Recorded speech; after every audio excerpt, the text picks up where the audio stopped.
Pernah nggak kalian nonton pidato pejabat atau pemimpin publik yang tiba-tiba ngelontorin umpatan atau celetukan kasar, terus pas dikritik pembelaannya selalu sama, "Ah, itu cuma bercanda kok, cuma guyonan biar gak tegang." Belakangan ini fenomena pemimpin keceplosan di ruang publik makin sering terjadi di Indonesia. Tapi yang jadi pertanyaan, kenapa sih niat yang katanya cuma guyon ini tetap diprotes keras dan disorot tajam sama para pakar komunikasi? Memangnya seberapa krusial sih etika bicara seorang pemimpin? Yuk kita bedah bareng-bareng. Sebagian masyarakat kita emang seringkali menyukai tipe pemimpin yang komunikasinya cair, blak-blakan, dan apa adanya, kelihatan lebih merakyat dan gak jaim. Tapi masalahnya, ruang publik itu punya aturan mainnya sendiri. Saat seorang pejabat berbicara di depan podium resmi, katakanlah di depan ribuan warga ya, petani, nelayan, atau disiarkan media nasional lah, setiap kata yang keluar bukan lagi milik pribadi, melainkan representasi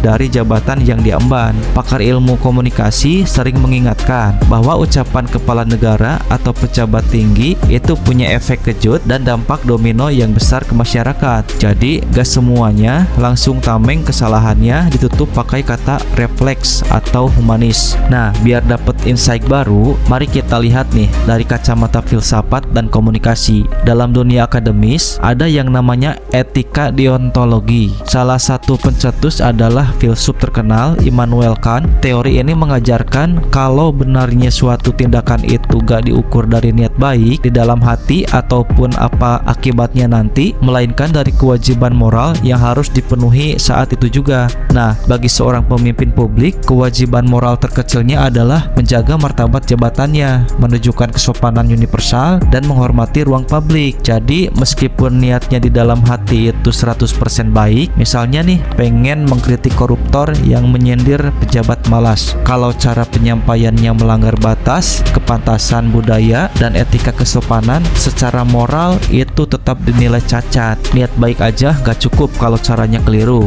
Dampak yang paling mengkhawatirkan nih sebenarnya bukan di ruang sidang, tapi di akar rumput. Pemimpin itu secara tidak langsung adalah guru bagi masyarakat. Di era digital sekarang, potongan video pidato itu menyebar dalam hitungan detik lewat TikTok, Reels, atau Short. Dan ingat, yang nonton itu bukan cuma orang dewasa yang paham konteks politik. Anak-anak kecil, remaja, generasi muda, semuanya melihat. Ketika mereka melihat figur nomor satu di panggung dengan santainya memakai kata kasar sebagai bahan lelucon, alam bawah sadar mereka akan menangkap, oh pesan berbahaya nih. Contoh, ada penyampaian kasar, ndasmu. Nah itu kan akan menyinggung semua masyarakat di Indonesia. Kesimpulannya kita sepakat kalau pemimpin yang tegas, bersemangat, dan berani mengkritik itu bagus banget. Tapi tegas gak harus kasar, dan humoris gak harus mengorbankan etika berbahasa. Menjaga lisan di depan publik bukan karena takut dikritik pakar, tapi karena itu adalah tugas mendasar dari seorang teladan bangsa. Nah, kalau menurut perspektif kalian sendiri, gimana nih